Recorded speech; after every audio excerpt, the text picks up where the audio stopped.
All right, guys, I'm here with Mr. Milspaw for an afternoon, and we've got some tractor parts, and I thought it would be, well, you're going to learn something, he's going to learn something.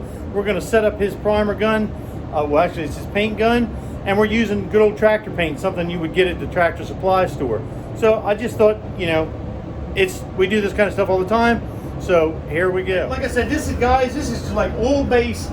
This is oil-based tractor and implement paint. There's nothing wrong with it. You wouldn't put it on a car necessarily, but it's fine for this. There's your reducer and your catalyst. The catalyst is the hardener. I didn't show you mixing it up because it requires a whole lot of math, and this isn't math class. But take my word for it, it's mixed up right. So, this is Mr. Milspaw's gun. It's again something you could get at like Tractor Supply, and we're gonna get him set up now. As you guys may have seen in other videos, the type of cup that we normally use in this body shop clips right onto the top of the paint gun that we use in here. This gun isn't, so this is how we used to do it back in the day. We actually had a gun holder that this gun would sit in, and then a strainer holder.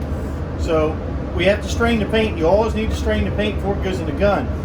These particular cups, I'll show you a lid. They have the strainer is built right into them. So we're going to put that in there. We're going to strain this paint.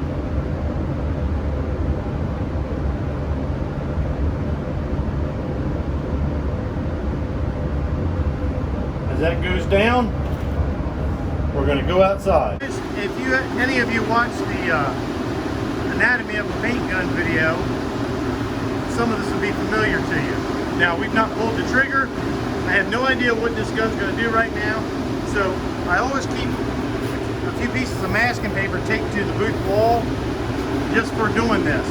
So what we're going to do is we're going to go about 10 inches away, and we're going to a little closer, and we're going to pull that trigger all the way. All right, now we're going to move a little bit, move closer. I want to see, and I'll tell you what we're going to do.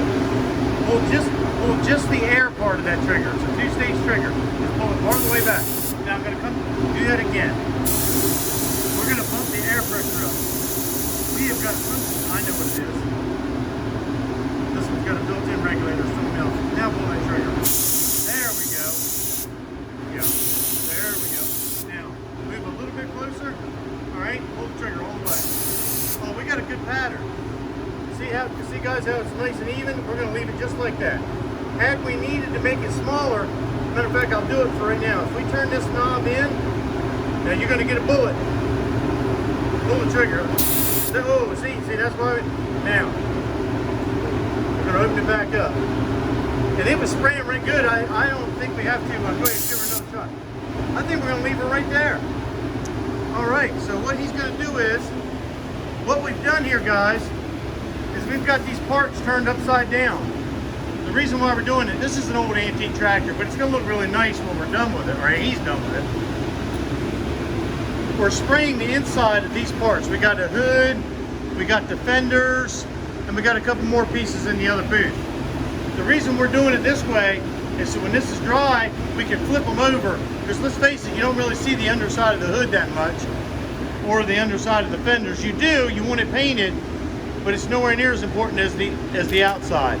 So when we flip these things over, we'll be able to, after this is all dry, we'll be able to take the inside of it up and put a really nice paint job on the outside of it.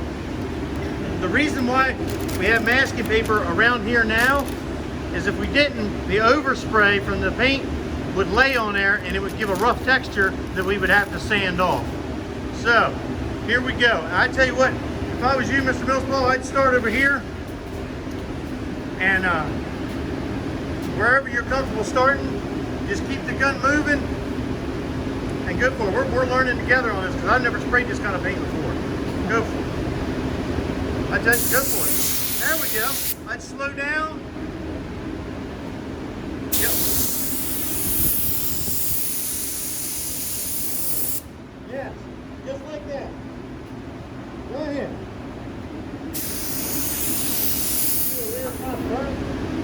You can totally do the weird spots first. Guys, I stopped the camera for a minute because there was too much overspray blowing. But it looks pretty good. So I'm going to stand back here, and he's going to paint this one. And what I like to do is I will get these odd areas knocked out of the way, and that way you can concentrate on making your big sweeping motions. So let's see how we do.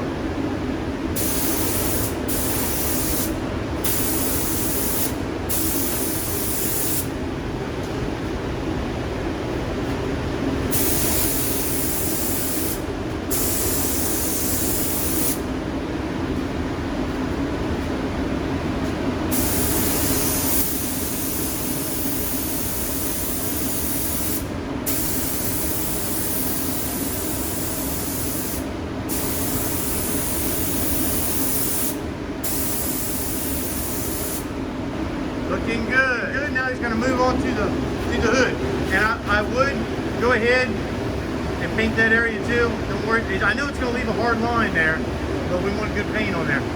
Guys, if you notice when he's painting, when he pulls the trigger, pull just the air, Mr. Milspaw. See, that's just the air.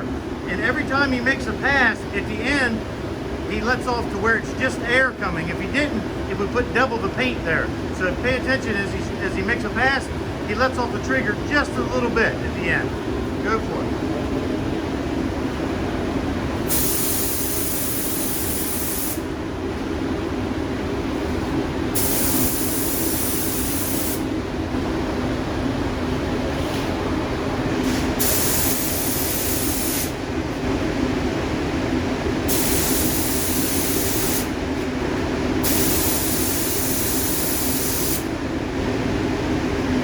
It's tricky because there's no easy way to paint the inside of that hood, so he's just kind of got to maneuver himself all around.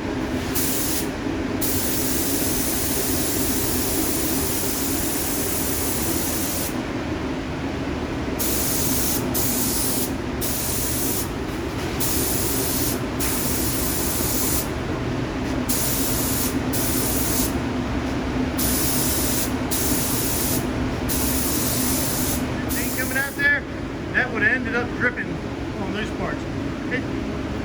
These came from Harbor Freight. It's not what we normally use at school.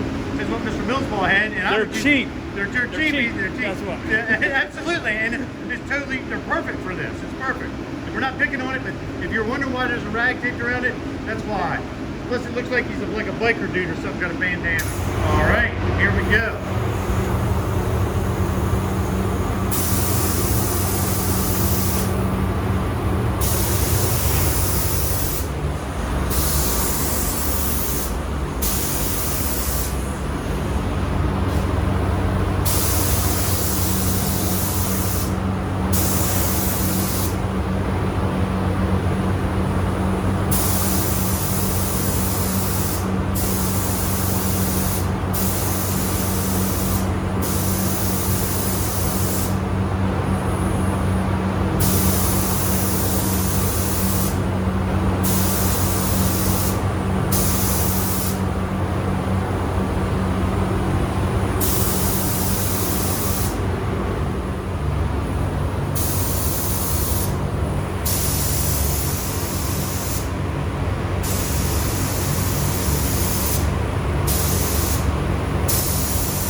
Part starts swinging on you when it's hung up.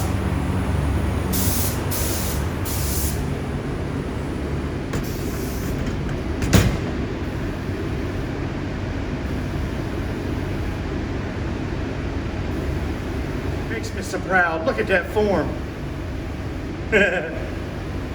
He's doing good. And see, guys, I'm showing you this, well, plus because you guys aren't in here, but this kind of stuff we do, and like these tractor parts, this is something Mr. Milspaw's been working on all summer. I may have him tell you a little bit more about it, but this is something that like I'll get my sophomores to do. It just gives them experience, and it doesn't have to be perfect. We want a good job, but all this stuff adds up to it builds your knowledge base on how to do this. And basically, even though this is tractor paint, it's getting applied the same way that a nice high quality automotive paint would get applied.